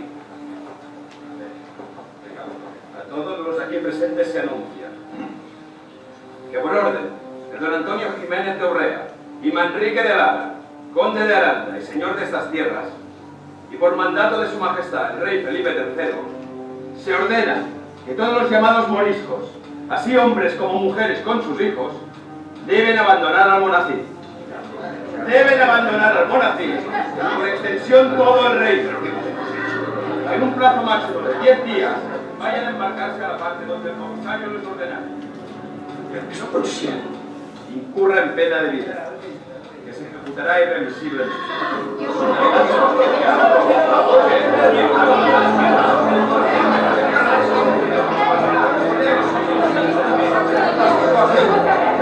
Digo aquí, es injusto. No se olvide que eran españoles, ¿eh? Eso es fundamental.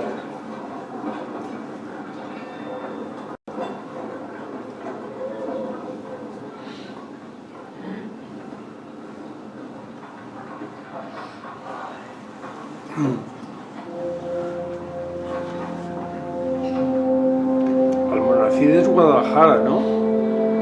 Almonacid, sí, creo que sí. Cerca de Cuenca y Valencia. Guadalajara. Entre Cuenca y Guadalajara. Valencia Cuenca y y Guadalajara. Cuenca y...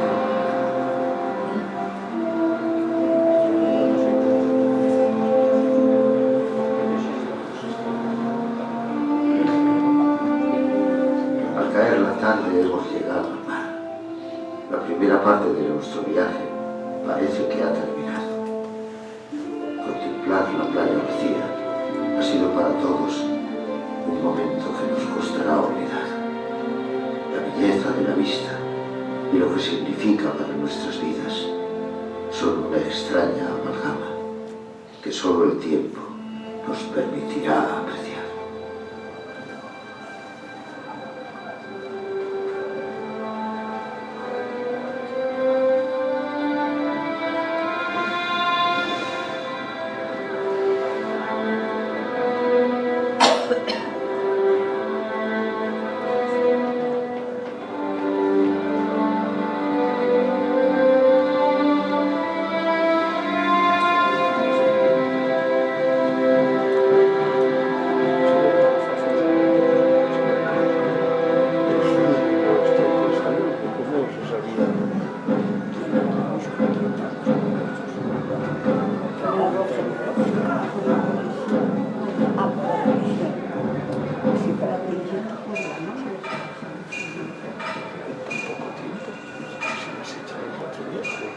Doctor Calavera. ¿Sí?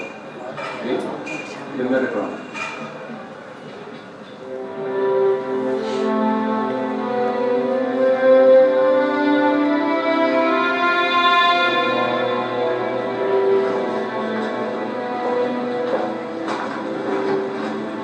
Estoy con médico. ¿Me pasa, amigo?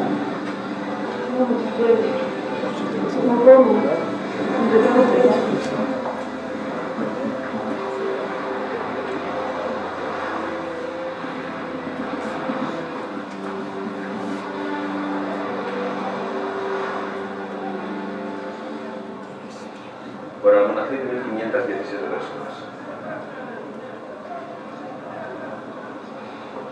Tomás, capitán, los niños no pagan más nada.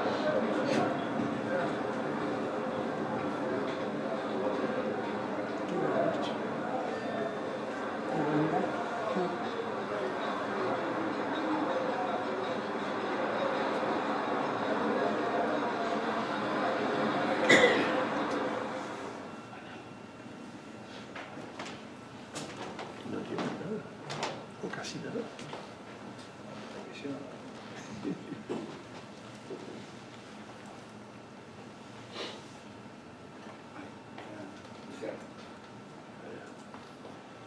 Bien, bueno, como veis, la cosa fue seria, ¿eh? Y eso fue solo la parte de Valencia. Las consecuencias, eso iba a ser, además de la barbaridad, encima de esto. La población española disminuye en un 4%. Valencia perdió 1/3 de sus habitantes. El impacto económico en Aragón fue terrible por el tema de que precisamente los más laboriosos de las zonas eran los moriscos, porque eran los que tenían la tecnología agrícola, esa forma de agricultura en escalones que veis en muchos sitios, era una cosa de ellos. En Denia yo lo he visto, esos escalones. Gran impacto, disminución de la producción agrícola, y encima las rentas que pagaban ellos como campesinos, como agricultores, pues en Aragón disminuyeron en un 40% y un 30% en Valencia. Se perdieron 14.000 campesinos moriscos en Gandía y solo se recuperaron 1.300 cristianos. No se nos olvide, comer sin trabajar. Valencia, de 453 aldeas abandonadas, solo se recuperaron 205 24 años después. O sea, fue un auténtico desastre. Según los arbitristas y las ciudades, la expulsión morisca es una de las causas de la ruina de España en ese momento. O sea, si no pasaba poco con las guerras y con las saraos y las juergas de la nobleza, encima se carga la agricultura. Bueno, política exterior. Vamos a cambiar de tema, que este también es divertido. Felipe III y Duque de Lerma se inclinan por la paz, pero hay un escepticismo respecto a los reinados anteriores que, bueno, no les hace ni caso nadie. Adelante. Vamos a ver nuestras guerras. Felipe II ya las había tenido tiesas con Inglaterra, como ya sabemos. En Cádiz ya había atacado el corsario inglés francés Drake una vez, la derrota de la Armada Invencible, el saqueo de Cádiz otra vez con apoyo de los holandeses en el 96. La ciudad de Cádiz fue devastada, o sea, dejó de ser, o sea, no la conocemos. Lo que hay ahora es otra cosa, no existe, no, desapareció. porque prendieron fuego prácticamente a un tercio de las casas, destruyeron iglesias, destruyeron de todo, hospitales. O sea, los ingleses, pues aquí se portaron como se portaban todos también. ¿Por qué atacaban Cádiz con esa frecuencia? Porque Cádiz era la entrada del comercio de las Indias, el sitio por donde entraban los barcos camino de Sevilla a descargar. Por tanto, tener a Cádiz agarrada y tenerla siempre en constante pelea era una piedra puesta en el camino de la flota española. Ese era el motivo por el que se atacaba Cádiz. Ataque naval de la Armada.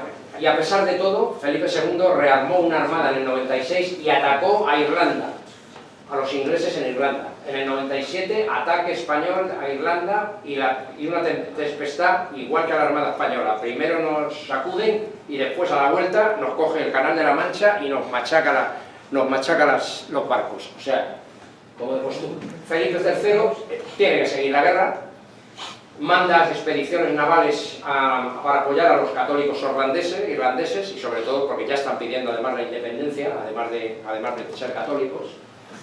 Se produce una batalla considerable en la ciudad de Kinsale, bueno, vencen los ingleses, las fuerzas eran hispano-irlandesas, pero nos derrotaron en el último momento.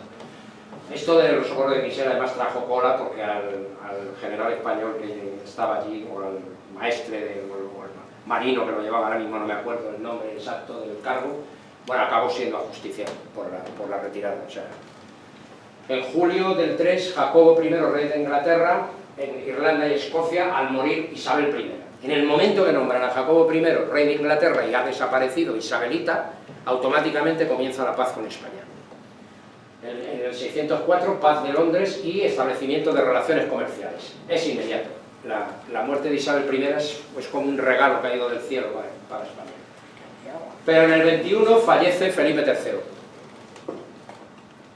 Y curiosamente os adelanto una cosa de la próxima conferencia. En el 23 llega a España el príncipe de Gales, el hijo de Jacobo I, con intención de casarse con la infanta Mariana, hija de Felipe III, y que tiene 17 años, y curiosamente esta boda no se lleva a cabo por varios motivos, que ya os contaré en la próxima conferencia, pero uno de ellos es porque no le intentan hacerle católico a Carlos I, se cabrea, que entonces no es primero, entonces es un príncipe, se cabrea y se larga de España y se va a Irlanda porque le presionan fuertemente, después de haberle recibido con festejos y todo, total, que esto se rompe, y en el 25 fallece Jacobo I y Carlos sube al trono como Carlos I y restablece las guerras con España inmediatamente, porque está indignado con nosotros por más motivos. Vale. La guerra de Flandes, bueno, este es nuestro desastre mayor. Desde hacía tiempo, en Espínola, el archiduque Carlos y la Isabel Clara Eugenia están advirtiendo a la monarquía hispánica de que Flandes, la guerra con las Provincias Unidas de Holanda, hay que abandonarla porque es imposible vencerlos. El terreno es un terreno pantanoso, donde nuestros hombres tienen que luchar debajo de tierra por las minas esas que se hacían. Imaginaros en un terreno pantanoso hacer subterráneos para meter a las tropas y acercarse a las murallas de las ciudades con bombas en la mano para tirarlas y que... o sea, era una guerra horrorosa. Si alguien ha visto la película del Capitán Alatriste, habrá visto en el principio de la película precisamente un combate de este estilo en la toma de Breda. Es verdaderamente curioso verlo. Está muy bien hecho en la película. La película como película no es muy allá, pero históricamente tiene detalles muy buenos. Bueno, Flandes es la que alimenta la leyenda negra, claramente, porque claro, entre la entrada en Amberes del duque de Alba, más los enfrentamientos que siguieron durante 80 años luchando contra los holandeses, pues claro, tuvieron una propaganda nefasta los españoles. En el año 98, afortunadamente, Felipe III consigue es Felipe II, poco antes de morir, la paz de Vervins, que es cuando se unen Isabel Clara Eugenia y el archiduque Alberto, que ya lo he dicho, y los nombran gobernadores de los Países Bajos, es decir, de esta parte y del Franco Condado, que no se ve aquí. Estas son las Provincias Unidas de Holanda, aquí está el enemigo y aquí está la zona de combate. Felipe III y el duque de Lerma son contrarios a la retirada militar, pero porque significa reconocer implícitamente la independencia de las Provincias Unidas. Bueno, pero en el año 601 sigue la lucha en Flandes, porque encima ha llegado, la flota de Indias ha llegado cargadita y hay dinero para financiarlo.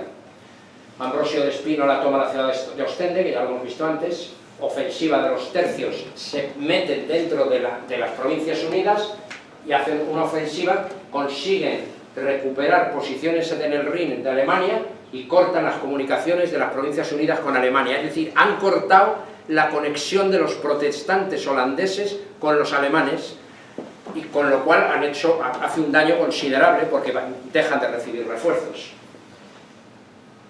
Y continúa la guerra. Pero claro, en el 6 ya es imposible sostenerlo. La dificultad del terreno y los holandeses que están en su casa, pues esto es como la guerra de Vietnam. Los que están en su casa se conocen todo y saben combatir en terreno pantanoso sobre todo. Los tercios además, a partir del 6, en el 1 igual que había venido dinero de la flota de Indias, pues en el 6 no llega, porque está siendo atacada por los holandeses precisamente en su trayecto por el Atlántico. Cantaban entonces los tercios: España mi natura, Italia mi ventura y Flandes mi sepultura. Decían que Italia era su ventura porque como pasaban un tiempo de descanso en Génova, pues claro, las italianas eran muy queridas por nuestros soldados, entonces esa era su ventura, era el único descanso que tenían. En el 7, imposible recuperar las estas.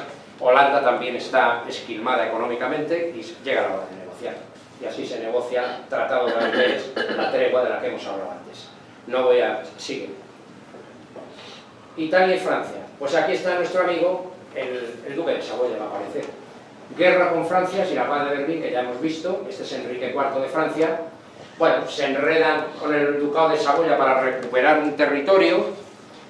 Y finalmente, en el 1, se produce un tratado de León. España domina Génova y Menanesado, pero el duque de Saboya va a perder una parte de su territorio.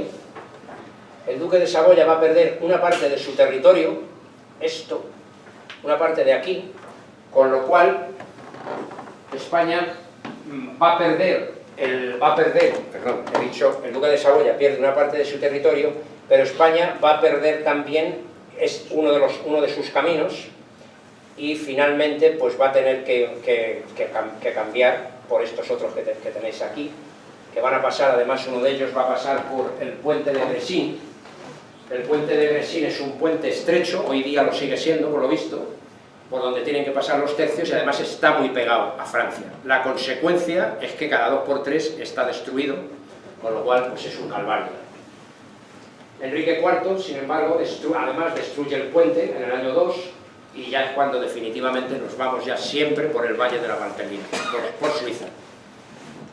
El Valle de la Valtellina nos lleva al lago Como, y en el lago Como un estratega español, el conde de Fuentes, inmediatamente que se ha decidido ya este camino como definitivo, construye un fuerte en un altiplano que hay frente al lago Como para poder dominar toda la situación del Valle de la Valtellina y asegurar la nueva ruta del camino español. Finalmente, en el 10, se produce otro tratado entre Enrique IV y el duque de Saboya, pero Enrique IV es cuando es asesinado. Entra su esposa María de Médicis como regente y automáticamente firma la paz por España. María de Médicis siempre ha sido muy proclive a España, pero el amigo Enrique IV no. Es heredero Enrique IV de las cositas de Francisco I, del enemigo ese que tenía Carlos I, es enemigo directo de la animadversión contra España, contra la monarquía hispana. Y en abril se estipulan los matrimonios ya de Luis XIII con Ana de Austria y de Isabel de Borbón con el futuro Felipe IV. Isabel de Borbón era hija de Enrique IV y María de Médicis, por supuesto. Y el intercambio se produjo en el río Vidasoa, que además montaron un espectáculo con castilletes, barcos y tal, y cambiaron a las dos esposas, las cambiaron en el centro del Vidasoa. Y a pesar de ese intercambio, y a pesar de estos matrimonios, a pesar de todo, acabarán Felipe IV y Luis III, acabarán en guerra, tarde o temprano, como lo veremos en su día. Ni siquiera teniendo a la propia hermana, que estaba siempre protegida por el embajador nuestro en París, a la propia hermana de Felipe IV, casada con Luis XIII, ni siquiera eso frenó la guerra. Bien, bueno, esta es otra guerra que se desencadena, que me la voy a pasar por alto. Porque con Felipe IV va a pasar lo mismo. Fallece el duque de Mantua, que es este territorio de aquí, este trocito que hay aquí de territorio, bueno, y entonces reclaman el ducado del Monferrato, que se llama también el ducado de Mantua, Monferrato. Felipe III se opone, el duque de Saboya se enfrenta a España, ataca a Milán, es derrotado y finalmente firma la paz con Felipe III, o sea, una más. Se envía un ejército para derrotar a de Saboya, se le derrota y finalmente Monferrato es devuelto al ducado de Mantua, porque Mantua era un aliado de España. Pues otra guerra más en el norte de Italia. En la época de Felipe IV, el duque de Saboya volverá a enfrentarse aliándose a Francia y Venecia para expulsar a los españoles de Italia.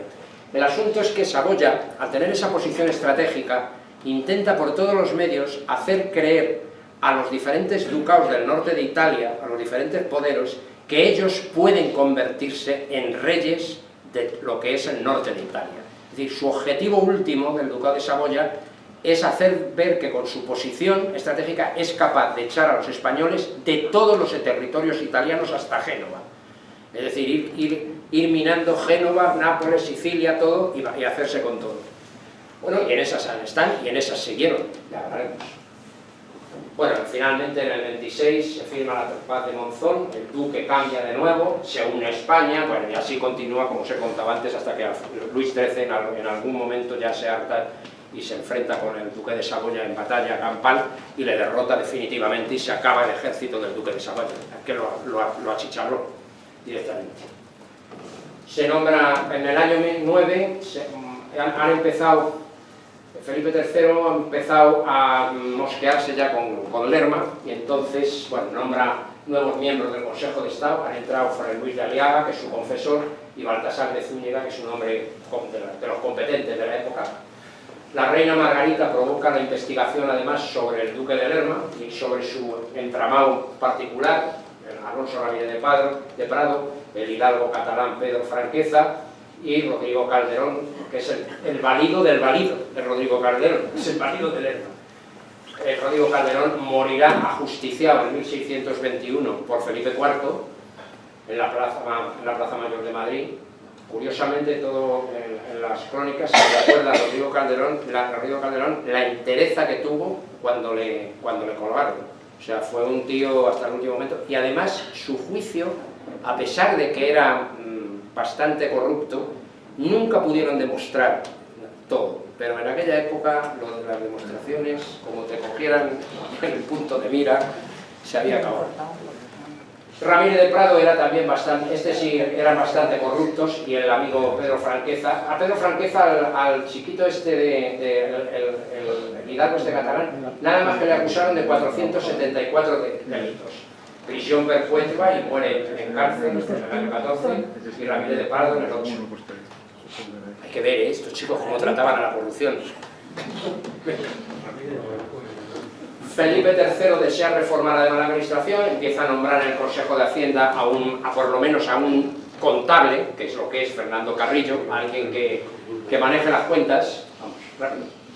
Y el 3 de octubre, para la suerte de algunos de estos, muere la infanta la reina Margarita.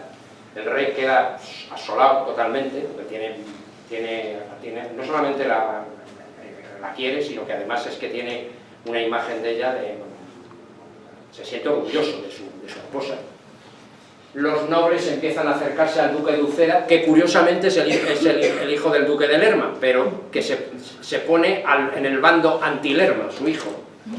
Y el Consejo de Estado apoya las propuestas de este Baltasar de Zúñiga que hemos hablado, y en este momento del 16 muere el soldado, novelista, poeta y dramaturgo Miguel de Cervantes en la pobreza. El último éxito de Lerma pues es la paz de Pavía con Saboya y Venecia, por fin. Lerma consigue que el rey le permite retirarse a su estado de Burgos, pero eso sí, antes consigue del Papa que le nombre cardenal. ¿Para qué? Pues porque está aforado eclesiásticamente. Es decir, este caballero, la gente cantaba por los caminos: para no morir ahorcado, el mayor ladrón de España se viste de colorado. Y así fue. No era nada tonto.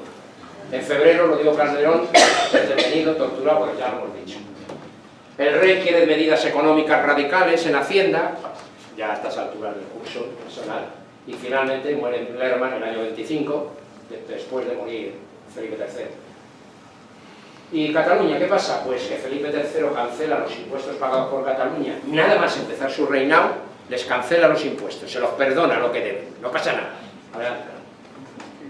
Bien, pues en el principio de su reinado lo que ocurre es que el comercio catalán sufre mucha competencia, la industria textil está muy atrasada, la agricultura muy atrasada, la población ha crecido, hay falta de alimentos y se producen hambrunas en Cataluña.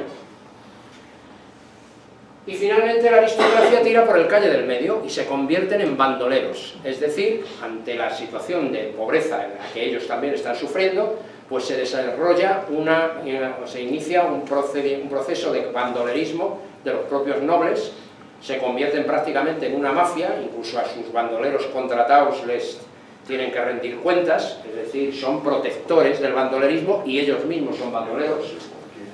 La nobleza catalana es un anacronismo además en España, no busca trabajo en la burocracia o en el ejército, no quiere saber nada del tema de las Indias, no se les ve apenas en América, no asumen ningún puesto de responsabilidad, no quieren nada, solamente les interesa el bandolerismo, el contrabando, llegan a falsificar moneda, y eso sí, la Diputación de Barcelona usa los fueros para defender a la nobleza y los usa contra las peticiones de los oficiales reales, es decir, les ponen las constituciones catalanas, se las ponen enfrente y dicen no podemos hacer esto porque aquí dice que no sé qué, y así permanentemente. John Lynch, el historiador, que leerle la historia de los Austrias menores a John Lynch es una auténtica delicia. Lo tenéis en la bibliografía que he puesto ahí atrás, no sé si lo habéis cogido, que hay unas hojas de papel con la bibliografía, tenéis puesto uno de sus libros. Los catalanes eran un pueblo difícil de gobernar, dice, pues al tiempo que rechazaban la intervención, criticaban la indiferencia. Es decir, no queremos que nos intervengan, pero tampoco que nos olvidéis. Dice John Lynch, era difícil que la corona pudiera salir ganadora. Pero no importa, porque en aquella época las cosas se solucionan como se solucionan. En 1615, Felipe III nombra virrey de Cataluña a un caballerete de la línea dura, al duque de Alburquerque, que lo primero que le dice al rey es que en llegando a Barcelona acabaré de poner en galeras a todo el Principado. Bueno, no fue tanto, este era un poco fantasma. No fue para tanto. Pero eso sí, además le apoyaban las élites urbanas que estaban asustadas con el tema del bandolerismo, empezaron a apoyar al duque de Alburquerque, los comerciantes por lo mismo, los hombres de negocios, y el duque de Alburquerque pues coge a los nobles y a los que se han dedicado al bandolerismo, eso, los detiene, los ejecuta, destruye todos sus castillos y bastiones de la aristocracia, arrasa absolutamente todos sus castillos, y en el año 20 su sucesor, bueno, llega a ser la represión sobre todo a cargarse sus propiedades, que desde Madrid le relevan y mandan al duque de Alcalá, que se va a dedicar exclusivamente al cobro de impuestos, que nunca conseguirá que los pague. Insólito razonamiento de los gobernantes catalanes de la Diputación. No recibimos los beneficios del imperio, por lo que no compartimos sus obligaciones. Absolutamente falso. El rechazo a pagar los impuestos era anterior a la colonización americana. Cuando todavía no ha habido colonización, ya había habido problemas para cobrar en Aragón lo que en aquella época se entendían por impuestos. Y esto no lo digo yo, no lo dice John Lynch, todos los historiadores dicen, no, es que hacían un razonamiento con basado en una falsedad. O sea, no, es que no recibí porque no he pagado nunca. Bueno, Felipe II fue nombrado rey de Portugal, no voy a entrar en esto, lo de cómo consiguió... No, vamos a pasarnos lo de Portugal, porque comparado con lo otro es pecado. Adelante, tampoco lo hemos visto. Bueno, una cosa importante, no, vete atrás, un momentito. Una cosa importante, la presión holandesa en el lejano oriente, es decir, en Macao, Borneo, etcétera, en la zona de los portugueses, incluso los españoles, pues desplaza los intereses coloniales portugueses hacia Brasil. Los portugueses empiezan a proteger su costa y los comerciantes portugueses, además, a la vista de la presión holandesa que tienen, se van infiltrando en las posesiones coloniales de Castilla. Y lo curioso es que, sin embargo, mientras que ellos se infiltran, pues y campan a sus anchas, España no tenía privilegios ninguno en las posesiones portuguesas, que siempre nos pasa lo mismo con el dinero, no hay manera humana de que nos compensen. Bueno, Portugal atribuye las pérdidas encima, acusa a España de que en el lejano oriente es que no la protege suficientemente Castilla. Incluso los oficiales portugueses que ocupan el territorio portugués de las Indias Orientales confiesan que eso no era verdad. España lo que no podía era mantener tropas aquí y tropas en Europa. Era absolutamente imposible. Y el lejano oriente nos pillaba muy lejano. Los holandeses han consolidado además su posición en el Índico y en el lejano oriente, y América, bueno, por lo menos era de España y Portugal. Pues no, porque Holanda va a empezar a ir ocupando poco a poco el comercio de Brasil y además colaborando con los comerciantes de Viana y de Oporto, y poco a poco se van a ir comiendo el comercio brasileño. La consecuencia, pues que en 1620 dominan el 50% del tráfico de mercancías de Brasil con los holandeses, y en el 21 todo el comercio de esclavos con África, Brasil, Caribe y Norteamérica. Es decir, se han hecho comercialmente los amos. Final del reinado, se está cerniendo sobre Europa un conflicto tremendo, la guerra de los 30 años, un conflicto en que España va a tener que entrar tarde o temprano, pero está en una situación económica fatal. Bueno, vamos a seguir. Se produce la insurrección de Bohemia, que es una insurrección muy divertida. Este caballero, Federico V del Palatinado, cuando se nombra emperador a Fernando II de Habsburgo, pues este caballero no está de acuerdo, y entonces los protestantes le elevan a la categoría de emperador, lo que llaman los historiadores un antiemperador, y se desencadena la guerra de los 30 años. Se desencadena de una manera preciosa. El verdadero emperador, Fernando II, envía 2 consejeros católicos al castillo de Hradzkani en Praga para que empiecen a negociar, y los calvinistas les arrojan directamente por la ventana después de una discusión.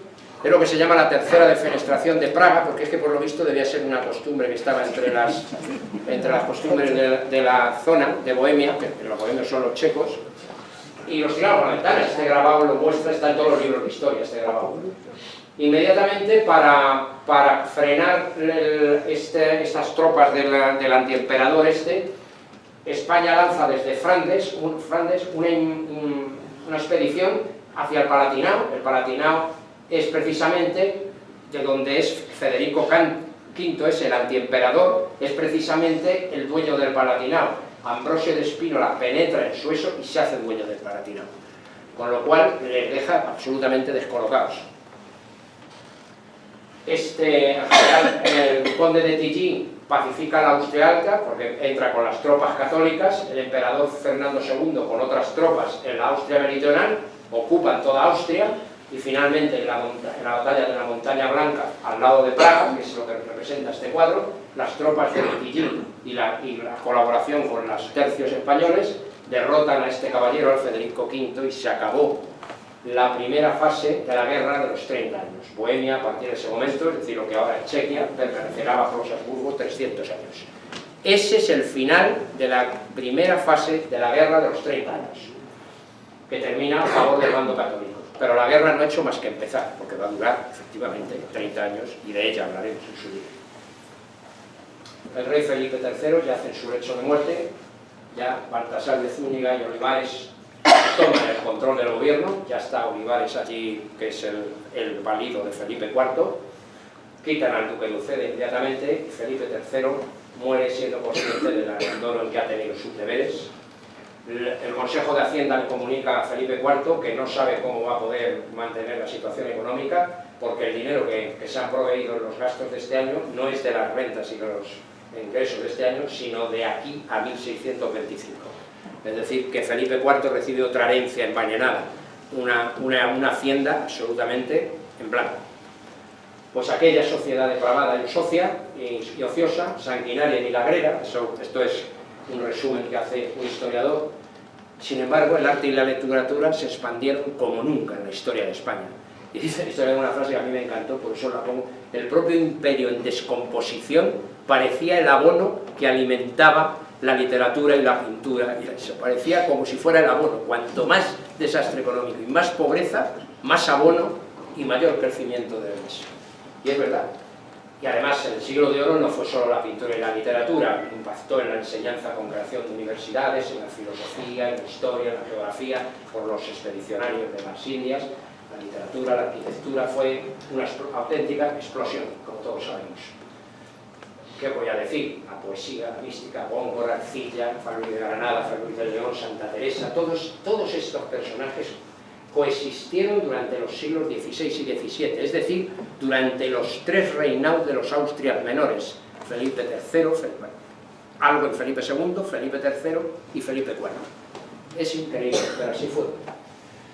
Conclusión: en la historia militar de España no hay ninguna hazaña logística, de Europa, perdón, no hay ninguna hazaña logística comparable al camino español, porque es que se hacía a pata, como se suele decir, y aquello era tremendo. La justificación de la tendencia pacifista de Felipe III y Duque de Lerma era normal: gastos militares, el despilfarro de la corona, las epidemias de peste, pues impedían otra cosa, pero aún así no conseguían las paces y los acuerdos suficientes y continuaba el desastre. La tregua de los 12 años fue aprovechada por los holandeses para hacerse los amos del comercio de las Indias, claramente. Eso fue lo que hicieron. La expulsión de los moriscos produjo un deterioro económico y demográfico bastante significativo. La oposición de la élite catalana a las leyes impuestas de la corona no venía de su exclusión por el comercio con las Indias occidentales, sino que era una actitud anterior al tema de las colonias. Afortunadamente, los escritores del siglo de oro consiguieron que la lengua española se depurase y se enriqueciese, dando lugar, bueno, a que fuera una de las lenguas preferidas para hablar en Europa. Y de la pintura, ¿qué os voy a decir? Velázquez, el Greco, Rivera, no sirve. ¿Vale? Conclusión: mientras la nobleza, esta sí que es la gorda, mientras la nobleza, la alta curia y las élites dilapidaban los recursos del imperio, el pueblo, una minoría de hombres inteligentes, los arbitristas, religiosos honrados que ayudaban a la gente pobre y soldados valientes, cumplían con su deber y ayudaban a los necesitados y defendían en el campo de batalla un imperio que era imposible de defender. Eso es lo que pasó. Y a pesar de las opiniones adversas al reinado de Felipe III, bueno, pues con la situación que tenían, francamente, y las amenazas exteriores, su opción de intentar las paces y de ir a las guerras cuando ya era imprescindible, era la única opción posible. Eso acusándoles, a pesar de todo, del despilfarro impresionante a que sometieron a la ciudadanía. Y continuará cuando sea.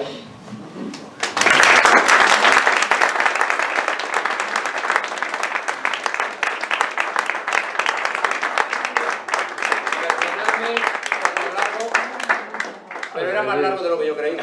Al revés, se ha quedado corto el tiempo. Has dicho muchas más cosas y podías haber dicho muchas más. Sí, sí, no lo sé, podía haber dicho muchas más. Sobre todo para verlo al final te has quedado. Había que haberlo hecho en 2 partes. Vale, hasta luego. Pasa lo mismo, en 2 partes, esto en 2 partes. Dios, presidente. Venga, vale, hasta Bueno. Bueno, hasta aquí esta magnífica conferencia que sí, porque sí, ha sido muy bien con todas las tuyas, como todas las tuyas. Bueno, pero es que quieres decir tanto que no puedes reducirlo más, está bien. De acuerdo, muchas gracias por la asistencia y estemos atentos a la próxima. Todavía falta mucho. Unos días, faltan unos días. No, ¿sí? faltan meses. De acuerdo, pues bienvenido, muchas gracias y hasta vernos.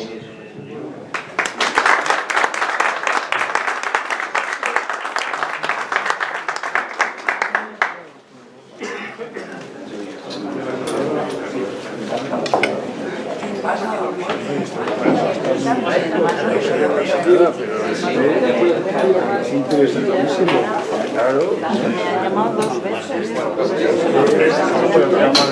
Y antes de atracar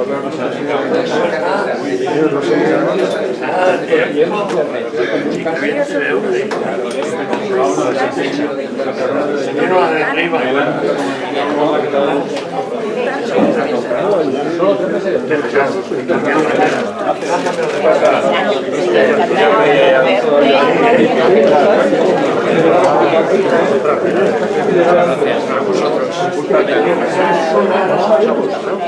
¿Os ha gustado lo del Camino Español?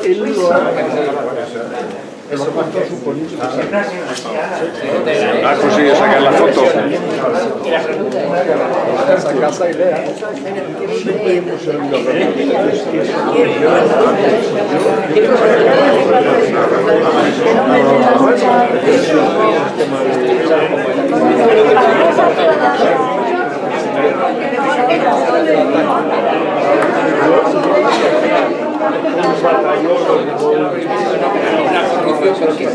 ¿Qué expedición?